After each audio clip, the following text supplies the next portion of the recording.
Mga biday sa magandang oras sa lahat at welcome po sa aking channel. Eto po, magbigay lang po tayo ng reaction po mga kabida, no? Dito ho sa naging banat po ni Congressman Richard Gomez po, ano, kay Baguio City Mayor Benjamin Magalong, ano po.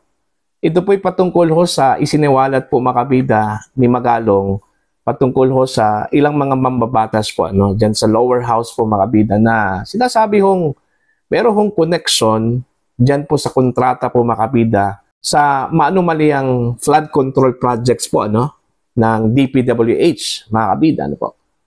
Nagalit po ito hong si Congressman Gomez dahil ho bakit daw idinamay daw ni Mayor Magalong ito hong mga mambabatas po ano sa kanya hong galit kung meron po siyang galit po ano sa kanya hong kongresista dyan sa Baguio City po mga kabida. Eh dapat sila daw yung nag-usap. Okay? Dapat hinarap daw ni Mayor Magalong ito kung kanyang kongresista kung meron man po siyang galit sa kanyang kongresista eh. Bakit idinamay pa ni Mayor Magalong ito kung ilang mga mababatas eh, ano? Natatawa din ako mga kabida dito ko kay Richard Gomez eh. Ang tanong kasi dyan, bakit po siya nagalit? Eh hindi naman po tinukoy po ni Mayor Magalong kung sino yung mga mababatas na yon ano? Na sinasabi hong involved daw dito sa corruption po mga kabida, no? Sa flood control. Bakit po nagalit ito kung si Richard Gomez? Oh, ito yung malaking tanong po ng ilang mga netizens po mga kabida kasi sa halip daw na taong bayan yung ipaglaban ho dito ni Richard Gomez, eh, yung mga kapwa mamabatas pa po niya, no? Mga kabida. Eto, babasahin ko lang po. Ito pong article mula sa Ang Balita Ngayon, ano? Goma, kontra kay Mayor Magalong. Tila hindi natutuwa si Leyte 4th District Representative Richard Goma Gomez sa mga pahayag ni Baguio City Mayor Benjamin Magalong. Sa halip na sabayan sana ang panawagan laban sa korupsyon, binanatan pa ni Goma ang isang alkalde na malinaw namang tumutukoy kay Mayor Magalong. Dahil umano sa pagdadamay sa lahat ng kongresista. Ito yung sinabi po ni Richard Gomez po mga kabida, no? If you have a problem with your congressman, face him. Don't drag all of us into your fight. Don't discredit every congressman just to make yourself look good, ani Goma. Kung may problema ka sa kongresista mo, harapin mo siya. Huwag mo kaming lahat idamay. Huwag mong sirain ang lahat ng mga kongresista para lang magmukha kang mabango. Matatandaang naglabas ng ilang pahayag nitong nakarang araw si Mayor Magalong na hindi lang kontraktor o DPWH ang dapat sisihin kundi pati rin ang mga politikong nasa likod ng malalaking anomalya. Sila yung lumalabas na mastermind mariing diin ng alkalde. Maraming mga netizens ang tila naguguluhan na parang mas gigil pang ipagtanggol ni Goma ang Kongreso kaysa ipaglaban ang taong bayan laban sa umano'y syndicated crime na sinasabi mismo ni Mayor Magalong. Dagdag pa rito, sariwa pa sa ilan ang pagboto ni Goma pabor kay Martin Romualdez bilang House Speaker sa 20th Congress na ikinagulat rin ng marami. Ayon. So yun po mga kabida. Marami hong nagtataka po mga kabida, no? Kung bakit nagalit po itong si Richard Gomez kay Mayor Magalong. Eh wala naman pong tinukoy po na pangalan itong si Mayor Magalong po, ano? Dito ho sa kanya hong isinuwalat po na corruption po mga kabida, no? Ng ilang mga mamabatas. Oh, ang pagkakaalam ko lang po mga kabida, magagalit ka lang kung ikaw mismo yung tinamaan. Kung gumawa ka ng hindi po maganda, ano? Kung kabilang ka doon ho sa tinutukoy po ni Mayor Magalong eh. Eh kung hindi po kabilang ito hong si Richard Gomez, eh bakit nagalit po yun? Eh dapat nga eh, sumuporta po siya kay Mayor Magalong po sa kanyang advokasya po mga kabida, no? Kasi ang kanyang advokasya po dito ay anti-corruption. Hindi naman po sikreto po mga kabida, no? Na may mga mambabatas po na naging kontraktor po mga kabida, ano po? yung pagbabasihan lang po natin yung listahan po mga kabida, no, na isiniwalat po ni Presidente Marcos, yung mga contractors po doon, ano, na nakakuha po ng kontrata sa DPWH po mga kabida, ano po, no? Isa po doon, kongresista po, ano, yung kumpanya na sinasabi hong pagmamay-ari daw mga kabida, ano po, ni Congressman Zaldico.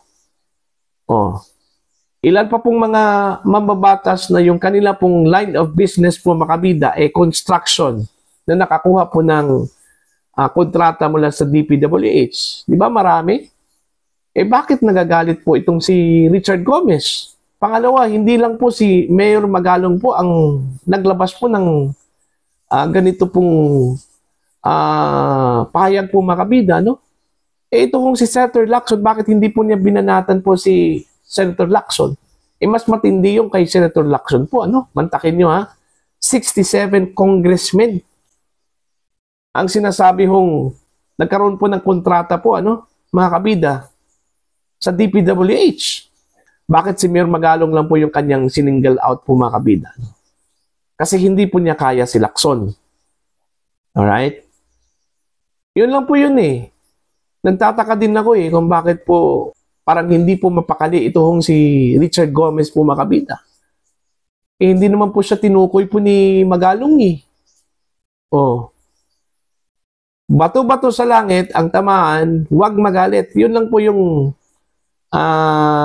dapat alalahanin po mga kabida, no, ni Richard Gomez Kung wala po siyang ginawa, kung hindi po siya kabilang po dun sa mga kongresista na tinukoy po mga kabida, although wala hong pangalan ni Mayor Magalong, ano, mga kabida, dapat hindi po siya magalit po dun sa ginawa po ni Magalong, ano. Buti nga, meron pong Mayor Magalong na very concerned no, sa nangyayari po sa ating bansa po mga kabida. Ano po? Sino pang magsasalita?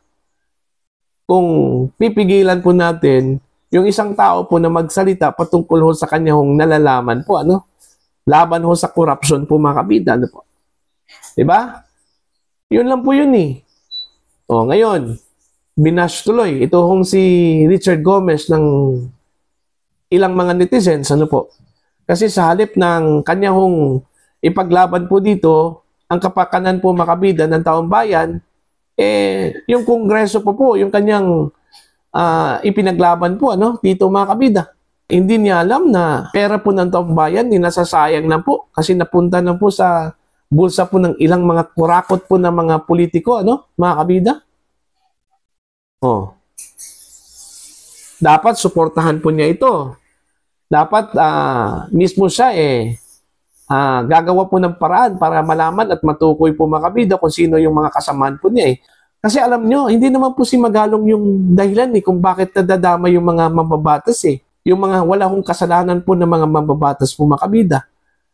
Alam nyo kung sino yung dahilan kung bakit nadadamay po sila. Mismo yung mga mambabatas po. Hindi po si Magalong Magalong was just telling the truth. Kung ano po yung nalalaman po niya, okay, isiniwalat lang po niya kung ano po yung dapat na isiwalat po mga kabida bilang isang concerned citizen, ano? Bakit ikinagalit yon ni Richard Gomez? Kung may pakialam po si Richard Gomez sa mga nangyayari po, ano, sa bansa po natin, dapat suportahan po niya ito. Itong anti-corruption ni Mayor Magalong, ano po. Whether matatamaan man yung kanyang mga kasamahan, ano, diyan po sa House of Representatives, so be it. Di ba? So be it. Huwag nating depensahan. Unang-una po gaya ng sinabi ko po kanina, hindi naman po siya nagbigay ng pangalan Wala ko siyang tinukoy po mga kabida. Although siguro, nasasaktan po itong si Richard Gomez kasi generalize yung pagkabanggit, ano, mga kabida. Pero sa pagkakaalala ko po mga kabida, pinanood ko yung mga interviews po ni Magalong hindi naman po generally. Sinasabi lang po niya na ilang mga kongresista ilang mga mababatas po, hindi naman po sinabi po niya na buong House of Representatives. Kung ganun, dapat magalit talaga itong si Richard Gomez. Pero kung ang sinabi lang po, ilang mga mababatas, Eh kung sa palagay po niya, wala po siyang ginawang masama, eh dapat hindi po siya magalit po doon. Kasi hindi po siya kabilang doon sa tinutukoy po mga kabida ni Mayor Magalong. Ganun lang po kasimple yun, ano? Oh. So backlash po ito, ano, kay Richard Gomez. Ito hong ginawa po niya, binatikos po niya, ito hong si Magalong. Eh, mataas pa naman po mga kabida, ito hong tiwala po ng taong bayan po kay Magalong, ano? Kasi unang-una, wala ka naman pong pwedeng mapintas kay Magalong eh. In terms of credibility, wala naman pong pwedeng ipintas po sa kanya mga kabida, ano po? Kailan po? Wala hong involvement po ito sa corruption, ano? Ito hong si Mayor Magalong po mga kabida. So meron po talaga siyang kredibilidad, ano? Na magsalita patungkol ho sa anti-corruption crusade, mga kabida. Ito hong si Mayor Magalong. Eh sana po, nagkaroon po ng realization ito hong si Congressman Gomez, ano? Na ito hong ginawa po ni Mayor Magalong ay hindi po ito para sa sarili po niya, ano? Kundi para po ito sa kapakanan po ng taong bayan. Kabilang na po siya dito, mga kabida, ano po, no? Ipinaglaban lang po ni Mayor Magalong kung ano yung dapat na ipaglaban po, ano, mga kabida, bilang isang concerned citizen. At sana, sasabayan po ito, mga kabida, ni Richard Gomez. Yun lang po, para po sa inyong opinion at pananaw po, mga kabida, please comment down. Sa mga hindi pa po subscribers sa aking channel, please subscribe. Just click the subscribe button, click the notification bell, click all, para updated po kayo mga kabida sa aking mga uploads. Maraming salamat po sa inyo lahat.